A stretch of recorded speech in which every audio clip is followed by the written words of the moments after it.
l'immoralité qui est en train de se mettre en place. Bien entendu, on a entendu tous les réseaux associatifs mobilisés pour la défense de la famille s'épouvanter, à juste titre, du fait que Nayab Vallaud-Belkacem est devenu ministre de l'Éducation nationale. Cette confirmation de la sorte de la volonté du gouvernement d'entériner la théorie du genre, l'idéologie du genre dans l'éducation nationale, ceci ne peut être compris que parce que la théorie du genre, l'idéologie du genre est voulue par le nouvel ordre mondial. Que ce n'est pas une lubie franco-française, mais que cela entre dans un plan beaucoup plus global, défini il y a de cela déjà de nombreuses années par des organismes internationaux. Je voudrais commencer par vous livrer une citation. Elle date du 20 octobre 1992.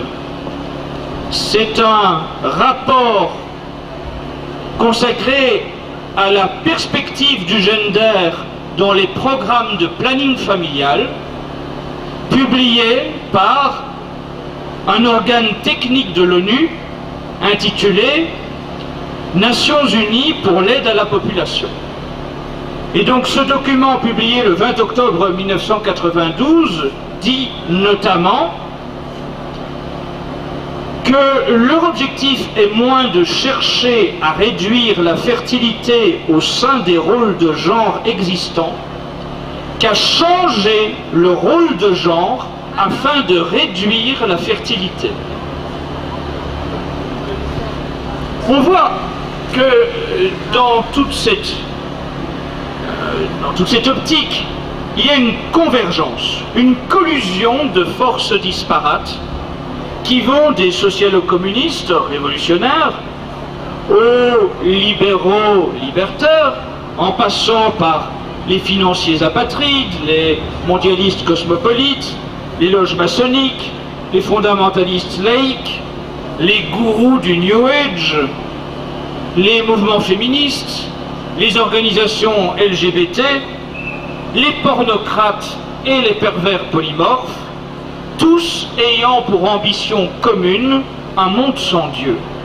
Parce que la volonté de ce nouvel ordre sexuel mondial, en pervertissant l'humanité, en voulant l'encourager à se livrer à tout ce qui est contre nature, et même à autoriser ce qui aujourd'hui encore relève de l'acte criminel en matière de sexualité et de déviance sexuelle, eh bien tout cela est envisagé par ces mondialistes comme une façon de, entre guillemets, libérer les individus.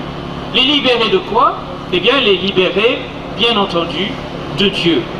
Parce que lorsque ces mondialistes auraient obtenu de vous réduire au stade le plus animal, et on verra, je vous citerai quelques déclarations extrêmement explicites en ce domaine, eh bien, on vous coupera non seulement de Dieu, mais de tout ce qui fait de vous un être civilisé, et on vous réduira à ce qui, au stade le plus animal, permet de vous maintenir dans une forme d'esclavage dont les multinationales pourront profiter avec beaucoup de zèle.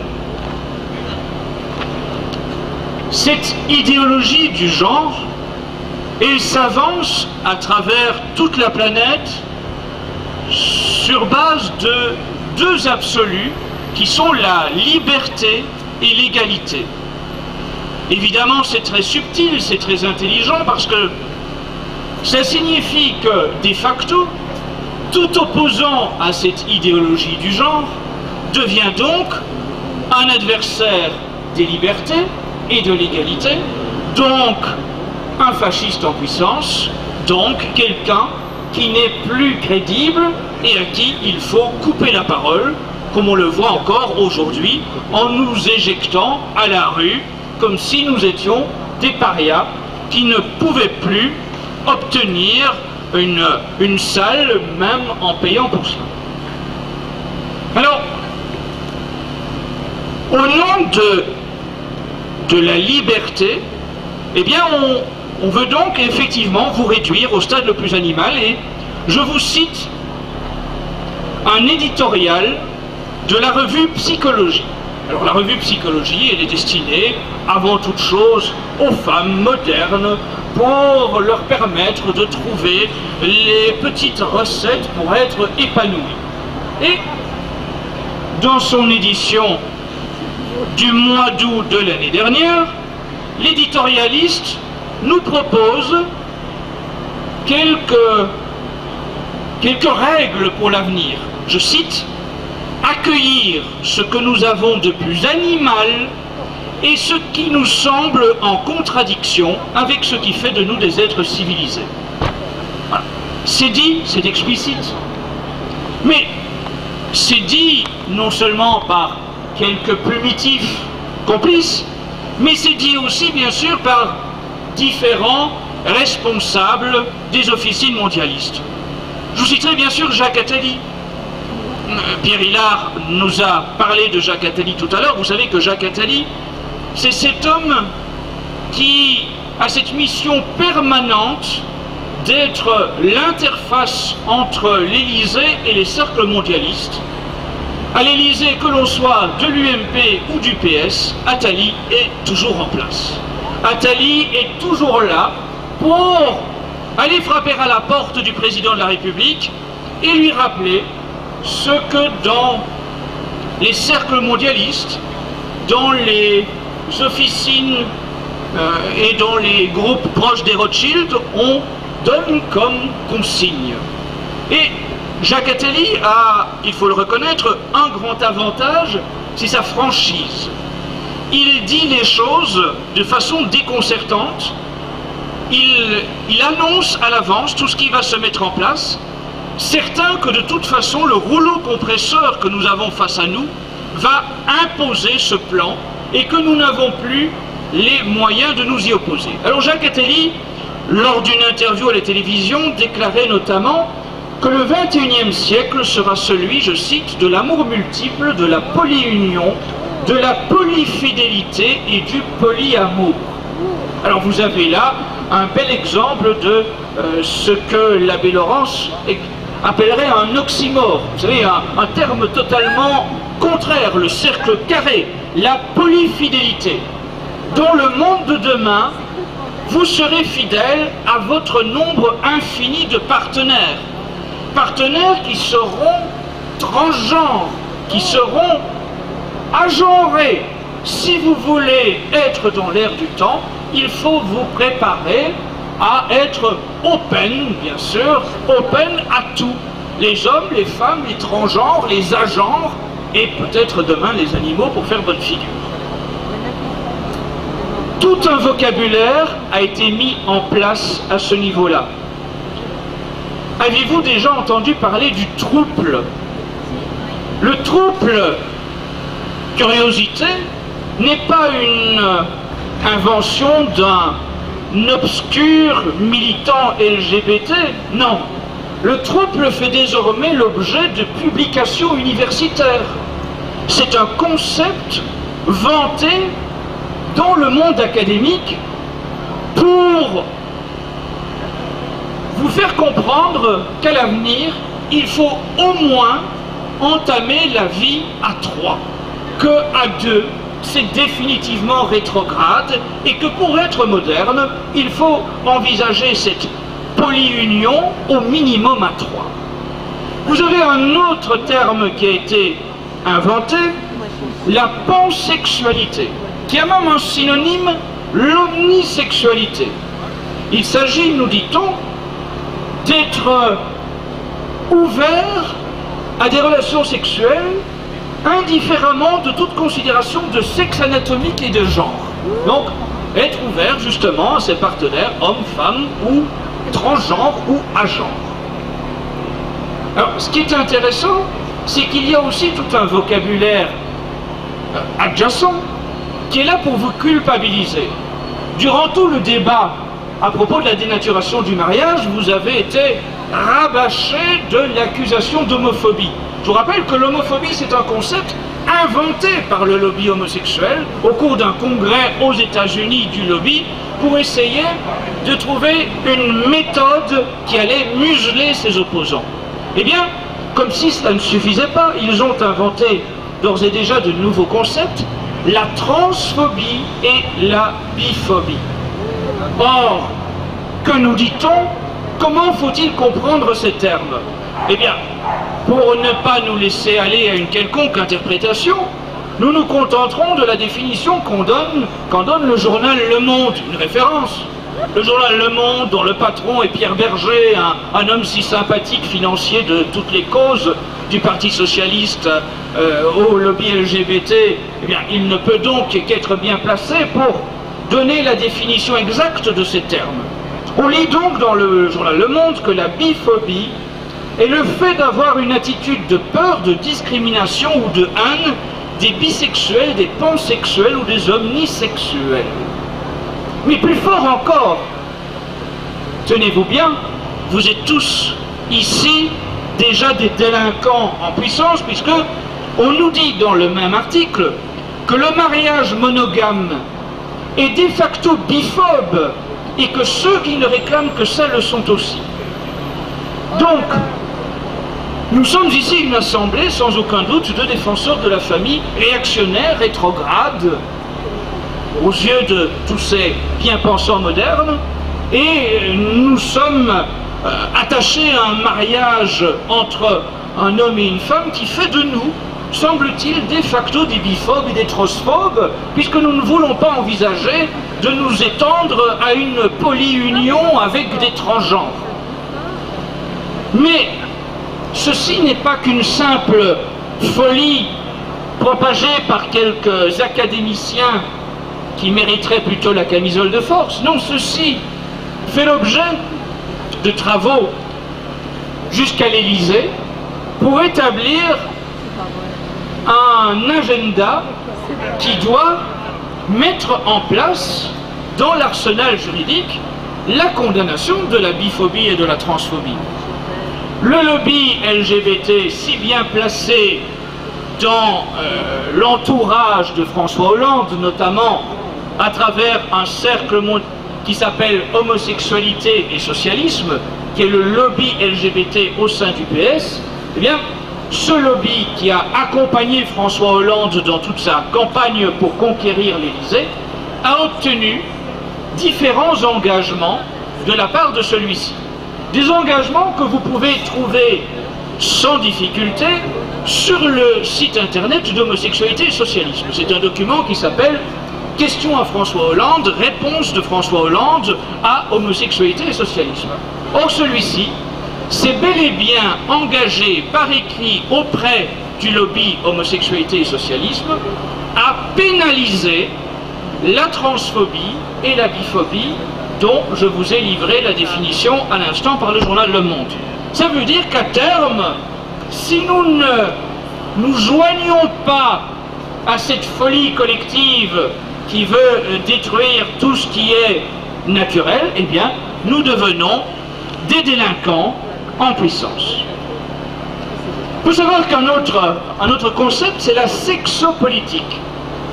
Dans les lobbies LGBT, dans le milieu qui théorise l'idéologie du genre, on envisage la sexualité comme un moyen de subvertir la société, raison pour laquelle on appelle ça la sexopolitique, l'utilisation de la sexualité en politique pour subvertir la société. D'ailleurs, le gouvernement est un lupanard. Alors, vous savez que dans ce domaine-là, rien n'est laissé au hasard. Les lobbies qui mettent tout ça en place ont énuméré méthodiquement toutes les courroies de transmission, tous les vecteurs qui permettent de modifier la pensée de nos contemporains. On nous dit que il faut pour cela, eh bien, s'emparer de l'école. C'est ce que l'on constate avec Nayab Vallaud-Belkacem, Vincent Payon d'abord, et puis Nayab Vallaud-Belkacem à l'Éducation nationale, s'emparer de l'école pour prendre en main dès la plus petite enfance les enfants, de façon à les endoctriner avec ces nouvelles idéologies contre nature. On nous dit qu'il faut s'emparer de l'université, s'occuper du langage, des médias, de la mode vestimentaire, de la pornographie, du cinéma, de la télévision, de la littérature, des spectacles, de la publicité, que rien, en somme, de ce qui fait notre quotidien ne doit être laissé au hasard et que tout doit converger jusque dans les plus petits détails pour endoctriner la population et anesthésier toute possibilité qu'elle aurait de s'apercevoir encore de toutes les perversions auxquelles on veut l'abreuver. Je vous signale une illustration en termes de publicité. C'est par exemple la chaîne de supermarchés Casino qui, pour la fête des mères, avait envisagé et mis en application un slogan qui, au moment même, pouvait être particulièrement hermétique. Il s'agissait, pour la fête des mères, d'avancer dans le supermarché avec ce slogan « Casino avec les mamans et les papas qui sont des mamans comme les autres ». Bien, vous voyez bien sûr qu'au moment même, la ménagère n'a sans doute pas dû comprendre quel était l'étonnant artifice de ce slogan, mais quand vous le remettez dans son contexte, dans ce plan global de nouvel ordre sexuel mondial et de volonté de nous imposer la théorie du genre, vous voyez que les publicistes participent bien activement à ce conditionnement de l'opinion publique. Il en va de même pour les spectacles. Quelques-uns d'entre vous, au moins, doivent avoir déjà entendu parler de Raphaël Enthoven. Raphaël Enthoven a fait notamment l'objet de la presse people, des attentions de la presse people, parce qu'on pourrait dire que c'est, selon le jargon moderne, un des amours polyfidèles de Carla Bruni. Si vous voyez ce que je veux dire. Eh bien, ce personnage est aussi à 16 heures animateur de radio, philosophe, ça va sans dire, tout le monde est philosophe aujourd'hui, et metteur en scène de spectacle. Or donc, il a mis en scène les ouvrages du marquis de Sade. Et dans une interview, en janvier 2013, il déclarait ceci, je cite, « La liberté, voilà ce qu'elle implique. C'est la neutralité morale des phénomènes et donc la possibilité de violer quelqu'un si moi ça me fait plaisir. » Cette déclaration-là, imprimée dans un grand quotidien belge, n'a fait l'objet d'aucune critique. Le journaliste n'a pas relevé l'aspect ignoble de cette déclaration, mais par la suite, dans les jours qui ont suivi, pas un seul journaliste, dans aucun média, n'a relevé cette déclaration. Personne, à part nous, n'avons dit que Raphaël Enthoven est un pouce au crime qui a désormais l'aval de ces institutions internationales qui veulent nous imposer ce nouvel ordre sexuel mondial. Et que la théorie du genre que l'on inculque dès à présent dans les écoles n'est qu'un des éléments qui doit permettre de libérer toutes les perversions humaines et de les rendre demain légales, comme si elles appartenaient à un éventail de sexualités parmi lesquelles vous êtes invités à choisir, et comme si tout cela se valait, comme si l'union d'un homme et d'une femme dans un cadre de création d'un foyer familial équivalait à une union homosexuelle, transgenre ou même zoophile ou même issue du viol, parce que dans leur esprit, la liberté doit être totale, et comme elle doit être totale, aucun interdit ne doit subsister.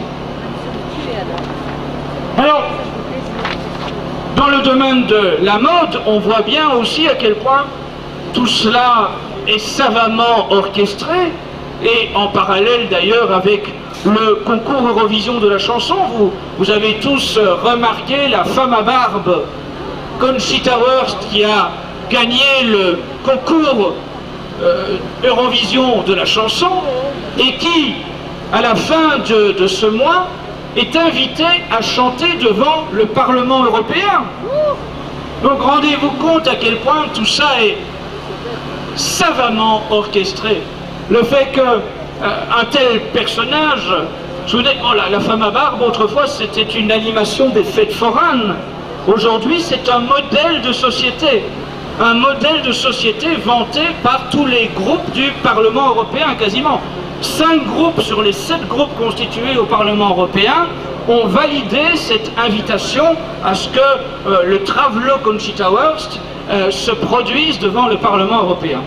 Eh bien, dans la mode, c'est la même chose. Vous avez l'émergence de l'utilisation de mannequins transgenres. Vous avez notamment le grand couturier notoirement homosexuel Jean-Paul Gaultier, qui s'est fait une spécialité d'utiliser des mannequins transgenres pour présenter ses vêtements féminins. Vous avez le grand magazine de mode Vogue qui, sur papier glacé, a fait sa une avec une robe de mariée Jean-Paul Gaultier portée par un mannequin transgenre. Vous avez une société de vente de vêtements par correspondance hollandaise, Emma, qui a présenté les sous-vêtements féminins vendus par correspondance portés par un mannequin transgenre, un homme à l'apparence extérieure féminine après avoir avalé longuement des hormones dotant son aspect extérieur d'un aspect féminin alors que c'est un homme. Mais tout ça vraiment, tout ça démontre à quel point rien n'est laissé au hasard. Il est enseigné dans les universités. J'insiste sur le fait que c'est bien une démarche mondiale et qu'en ce moment, eh bien, la théorie du genre, elle est enseignée dans des universités françaises, belges, hollandaises, suisses. Elle est aussi enseignée dans des universités en Asie. Elle est aussi enseignée dans des universités aux États-Unis. C'est vraiment parfaitement coordonné pour que, sur quasiment tous les continents, rien ne nous permette d'échapper à cet endoctrinement. Alors, rappelons quand même, pour illustrer cela, la fameuse affaire David Reimer et le médecin John Monnet. La première fois que la théorie du genre a été, disons, expérimentée de façon chirurgicale, c'était aux États-Unis un médecin qui a été considéré longuement comme la référence dans les universités américaines en matière d'idéologie du genre, et donc qui en 1966 a accueilli dans son cabinet médical des parents qui venaient présenter leur petit garçon, David Reimer, victime d'une circoncision ratée. Victime d'une circoncision ratée, ses parents demandaient à ce que le médecin John Monnet trouve le moyen de réparer les effets de cette circoncision. Et la seule réponse du docteur John Monnet a été de dire à ses parents que leur fils devait devenir une fille. Et qu'on allait donc, dès la prime enfance, faire suivre à cet enfant un traitement hormonal de façon à ce que son corps, petit à petit, se transforme en celui d'une petite fille Et la situation est devenue telle qu'à l'adolescence, ce garçon, en cachette, est parvenu à obtenir des hormones masculines pour tenter d'inverser le processus qu'on lui avait fait subir durant son enfance, et ensuite, arrivé à l'âge adulte, s'est suicidé après avoir livré à un journaliste le récit complet de tout ce qu'on lui avait fait subir et qu'il a décrit comme une véritable expérience digne du docteur Frankenstein. Or donc, eh bien, c'est ce fameux docteur John Monnet qui, dans les universités américaines, a longtemps considéré que ce type de traitement était une réussite. Vous avez une autre illustration de cette folie. Vous avez eu en mars 2013 un transgenre d'apparence masculine, mais né femme, qui a donné naissance à un enfant et qui a ensuite voulu se faire déclarer auprès de l'état civil comme le père de l'enfant. Imaginez la situation psychologique de cet enfant à qui on dit que la personne d'apparence féminine qui a accouché de lui est en même temps son père. Cette situation complètement digne d'un scénario d'asile psychiatrique a nécessité que les autorités allemandes, eh bien, imposent un suivi psychiatrique de cet enfant né en mars 2013. Vous avez aux États-Unis des écoles, des camps transgenres, où des parents, sciemment, volontairement, amènent leurs petits garçons de 6 à 12 ans pour qu'on leur apprenne à s'habiller en petite fille, à se maquiller comme des filles, à marcher comme des filles, et à finir ce camp transgenre sous les applaudissements de leurs parents par un petit défilé sur une estrade en chaussures à talonnettes. On pourrait penser que c'est une illustration de plus de la folie qui s'empare de ce monde, mais l'élément symptomatique qui corrobore que tout cela entre dans un plan mondialiste, c'est que les initiateurs de ces camps gender pour petits garçons aux États-Unis ont été invités à la Maison Blanche et que l'un de ceux-ci est devenu le conseiller de Barack Obama en termes de politique sur la question transgenre. Oui. Encore une fois, cela démontre à quel point tout cela est méthodiquement soutenu par toutes les officines mondialistes au plus haut niveau. C'est une évidence que si tout cela avance aussi vite, c'est parce que ça repose sur des soutiens financiers impressionnants. Et là encore, c'est la démonstration de l'aspect mondialiste de cette offensive. Vous avez une internationale LGBT qui reçoit des dons des plus grands patrons, des plus importantes multinationales. Ce sont les membres des conseils d'administration de Facebook, d'Intel, d'eBay, de Nike, de Panasonic, d'Apple, de Microsoft, de Starbucks, qui contribuent très généreusement au budget de l'international LGBT et à la propagation de l'idéologie du genre. Vous avez aussi un exemple très frappant, c'est la fondation Bill et Melinda Gates. L'ancien patron de Microsoft est à la tête avec son épouse d'une fondation qui a pour but de faire la promotion, en Afrique essentiellement, du préservatif et des directives en matière LGBT. Et vous savez qu'il y a notamment à ce niveau des témoignages exceptionnels que vous pouvez trouver assez facilement sur Internet d'ambassadeurs africains auprès de l'ONU qui disent à quel point eh bien, ils sont l'objet d'un chantage de la part des dirigeants de l'ONU et de la part des dirigeants des États-Unis Le chantage est le suivant: si vous voulez des aides au développement, eh bien cela passe nécessairement par des modifications de votre cadre législatif. Et les pays africains qui sont, fort heureusement pour eux, plus réticents que nous à céder à toute l'inversion des mœurs, eh bien, se voient imposer ce chantage. Si vous voulez ces aides financières, si vous voulez lutter contre la faim, si vous voulez des budgets pour construire des écoles, eh bien, modifiez la loi sur la prostitution, sur l'avortement, sur le mariage des homosexuels. Ce sont autant de contraintes que l'on impose de cette façon-là.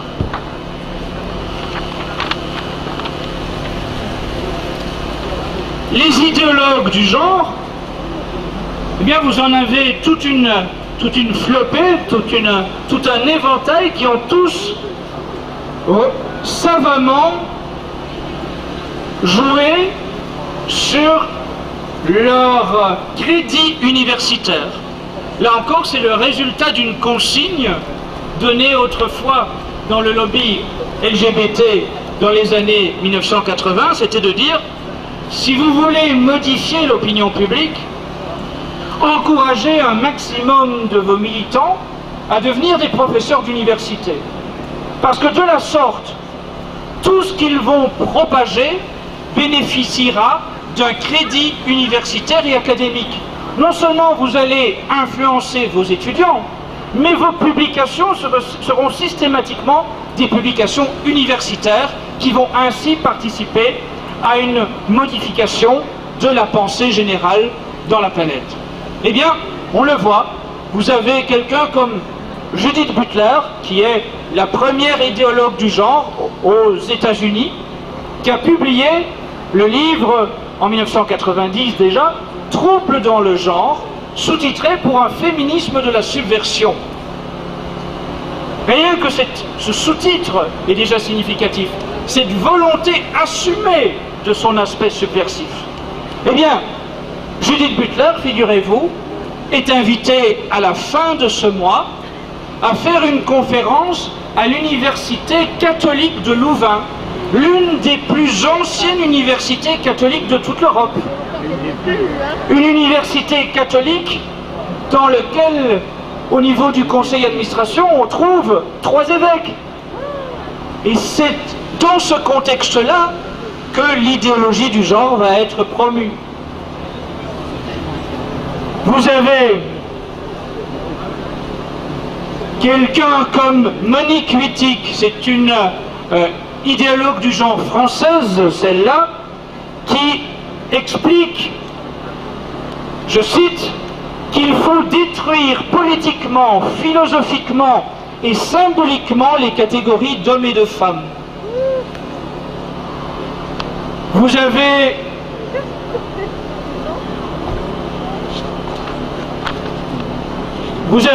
une autre référence très importante dans les milieux universitaires, Éric Fassin.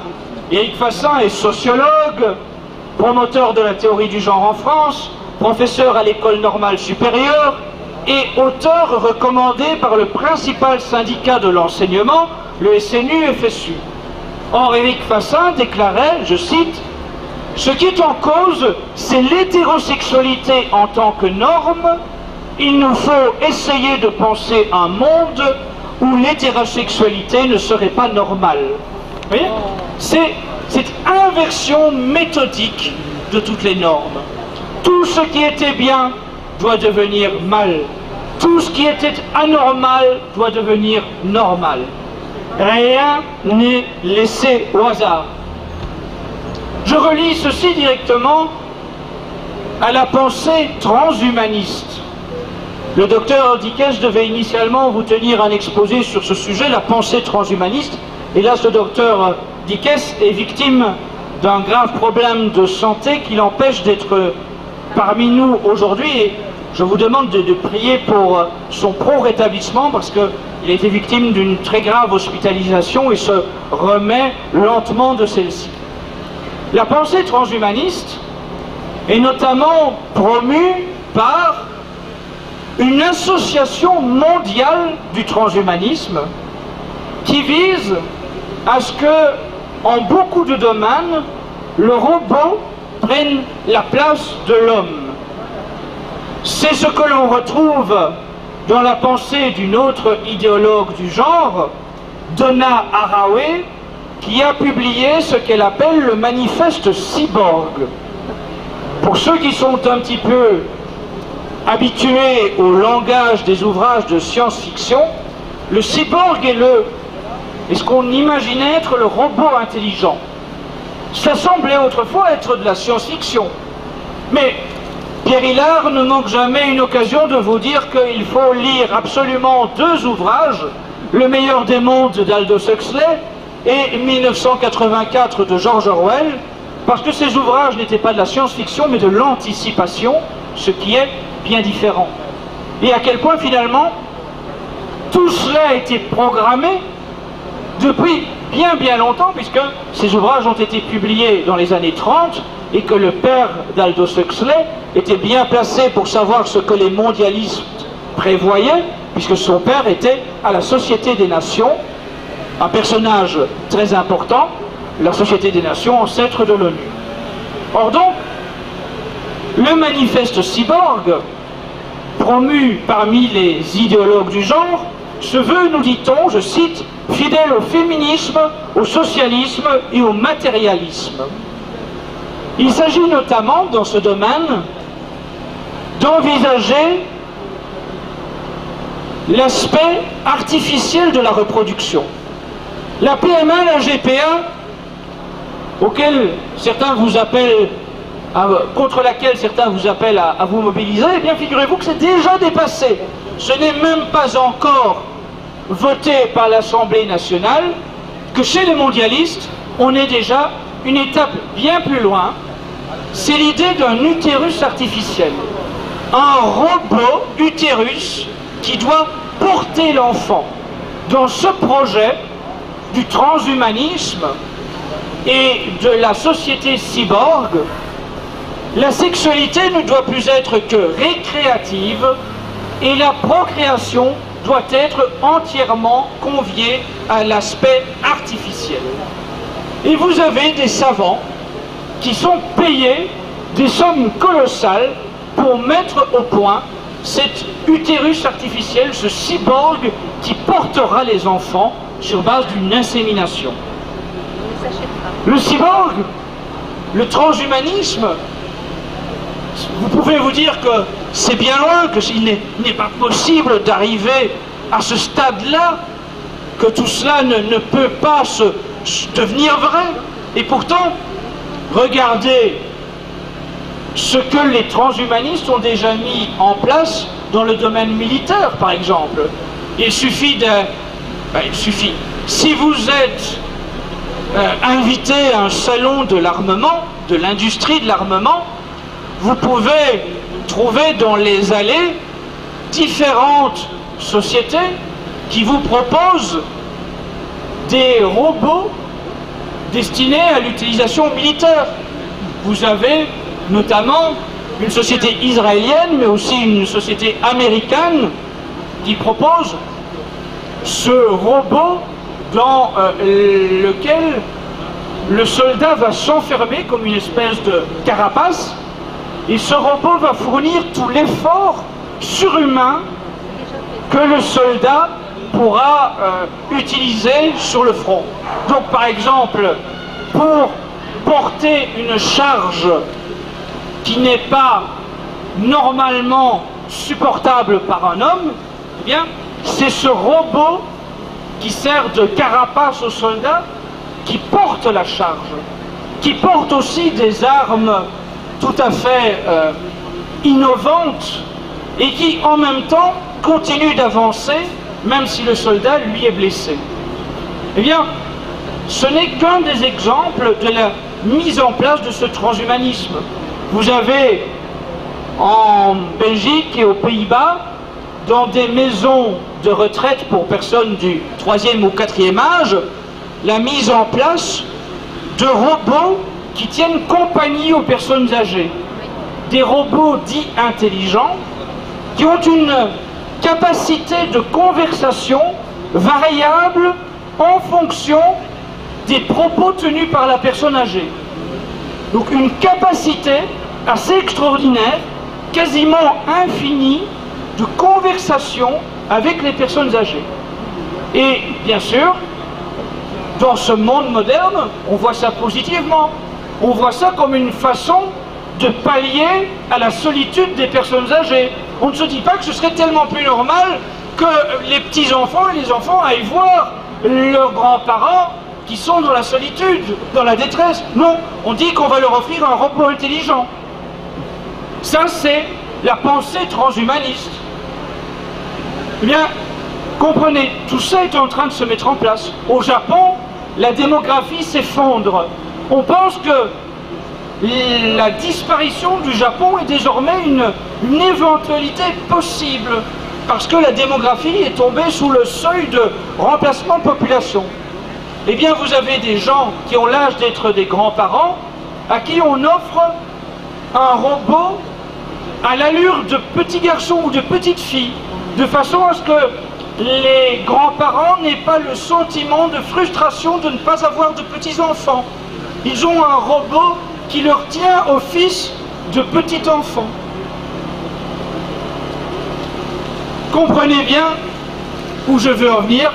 Cette société, ce nouvel ordre sexuel mondial est bien en train de s'imposer sur tous les continents, sans exception, par différents modes, et notamment le chantage, comme en Afrique, parce que ces organismes sont ceux qui détiennent le pouvoir au plus haut niveau, l'ONU, l'UNICEF, le Conseil de l'Europe.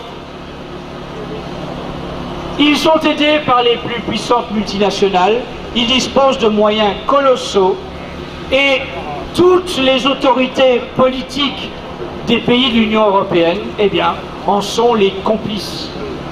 Et nous ne parviendrons pas à envisager la moindre défense de la famille si nous ne mesurons pas ces aspects-là. Pas la peine de manifester en chantant et en dansant sur les grands boulevards avec de la musique techno pour dire non, non, non à la GPA, oui, oui, oui, à la je ne sais quoi. Bien non, tout cela ne sert à rien si on ne comprend pas la véritable dimension de cette problématique. Il ne s'agit pas de combattre Nayab Vallaud-Belkacem parce que c'est Nayab Vallaud-Belkacem. Il s'agit de combattre le plan de subversion mondiale de la famille. Il s'agit de combattre le nouvel ordre sexuel mondial. Et si on ne comprend pas ça, on est incapable d'obtenir le moindre résultat. On se trompe de cible et on ne peut pas obtenir un quelconque résultat positif. On détourne les vrais défenseurs de la famille des véritables enjeux. Voilà ce que je tenais à vous dire, parce que je sais que vous ici, vous êtes des militants bien soucieux de vous informer des véritables dessous des cartes, et c'est ce que nous voulions vous offrir à travers un tel colloque, disposer de toute une série d'indices pour identifier les véritables adversaires.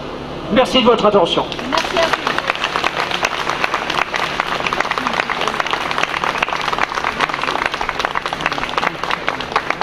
Nous allons donc vous demander de rester encore quelques instants pour la dernière intervention, celle de M. l'abbé Bouchakour, qui a bien voulu nous faire le mot de conclusion de ce colloque. Voilà, M. l'abbé Bouchakour, si vous voulez bien,